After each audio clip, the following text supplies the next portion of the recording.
This is Kugan Cassius for iFLTV. We're not in Mexico, we're in Saudi Arabia for Latino night this Saturday here in Riyadh. Delighted to be joined by Gabe Rosado. How are you, mate? I'm good, man. Fresh off a flight. I did an exhibition in Miami. It's crazy, man. I'm jet lagged and it's wild, man. It's crazy. It's crazy. Have you had work done? You look like you've had some sort of work done. Oh, no, man. It's a compliment if you haven't. I'm Puerto Rican. You look really well. You look well. Thank you, Your skin looks glowing. Well, you know what? I actually lost a lot of weight for the exhibition, right? I was up to 200 pounds, man. I got down to 175 for the exhibition. I think, the training and the eating good, kind of, made my skin look good. Yeah. That's what it is. You look well. It's a compliment there anyway, Gabe. Gabe, what's the situation? You had an exhibition, but are you still an active fighter or not an active fighter, or what's the deal? The funny thing is, I had an exhibition in Miami. Don't tell that to the other guy, because for him it was a fight.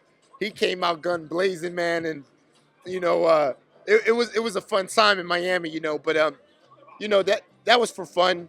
But if I did a real fight, the fight that I would want to come back for is Edgar Berlanga. Yeah. That's the fight I want. Okay. Yeah. Is that something you're going to pursue, and is a possibility? Oh, well, yeah. It's something that, Eddie liked the fight. Berlanga's manager called me, Keith, and we talked about it.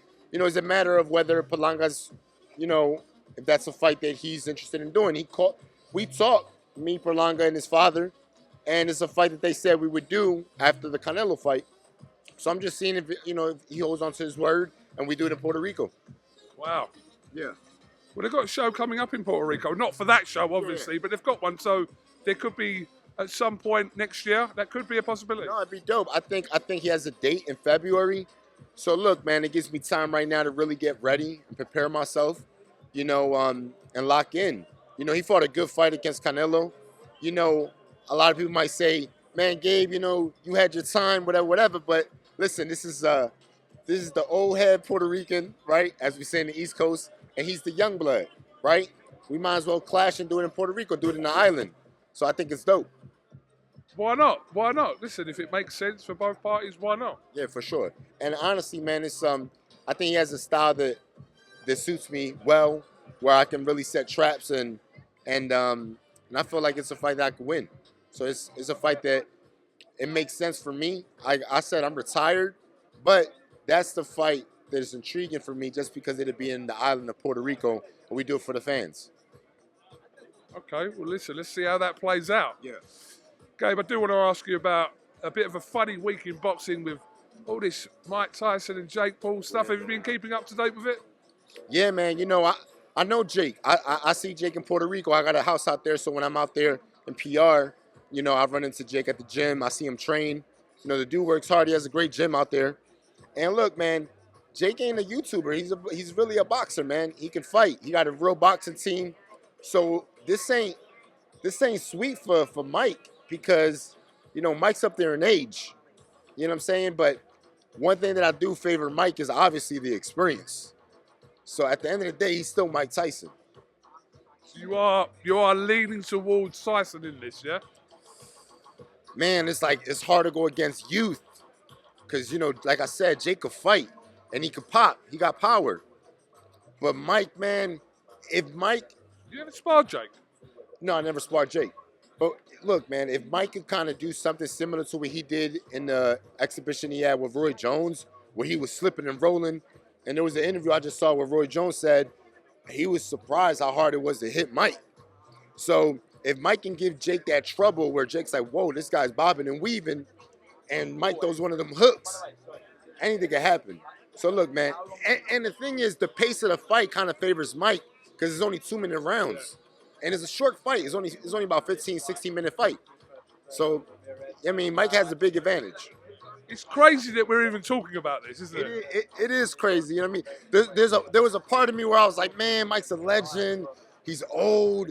Like, man, that's, if Jake hurts Mike, like, man, but Mike looks good. And look, man, who are we to say that Mike can't fight? You know what I'm saying? It's like, I got haters right now telling me you can't fight Berlanga. I'm like, no, but I want to prove them wrong. So I'm not gonna go against Mike. If that's what Mike want to do, I'm with him. Listen, whoever's talking about it, we are talking about it, and everyone will be watching it on Netflix on Friday. Crazy. Yeah, I'm definitely gonna be watching. I'll be up at 5 in the morning because I think that's what time they're showing it here, right? 5 in the morning, watch the fight. I think it's gonna be great.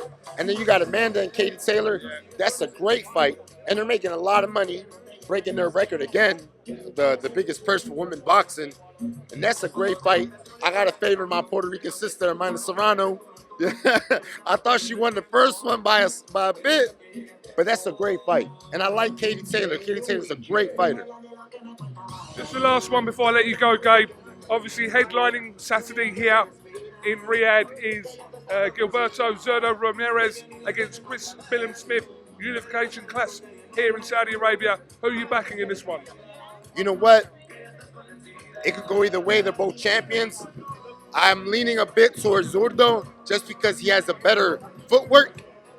Smith is a little bit squared up, and I think Zurdo is gonna fight a little bit more off the angles. But Smith is a strong guy. But I favor Zurdo just a tad bit just because of the stance and the volume. He throws a lot of punches and he switches speeds.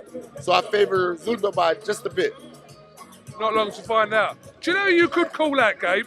What's up? Shall I tell you who you could call out? You could call out Triple G. We don't even know if he's an active fighter or not. Hey man, Triple G. The last time I saw Triple G was like 200 and something pounds. I think he's good, man. I think he's good. That'd be dope, but he hasn't formally retired, has he? He hasn't said that I have retired formally, has he? I don't know. You know what? He looks like he's retired. He looks like he's retired. He looks like he's retired. Those were the days. I know. You fought everyone, Gabe. You never said no to a fight. Obviously, you had a few fights with our Brits. You came over, I know. But yeah, listen, you do whatever is best for you to do. No, for sure, man. And you know what I mean, if it happens, I think it'd be great. I mean, but we'll see what's good. I'm having fun doing this, man. Just commentating, calling the fights, and doing exhibitions. Why not? Why not? Gabe Rosado, thank you very much for talking to IFLTV, and we'll catch up with you again soon, brother. For sure, man. Thank you, brother. Thank you.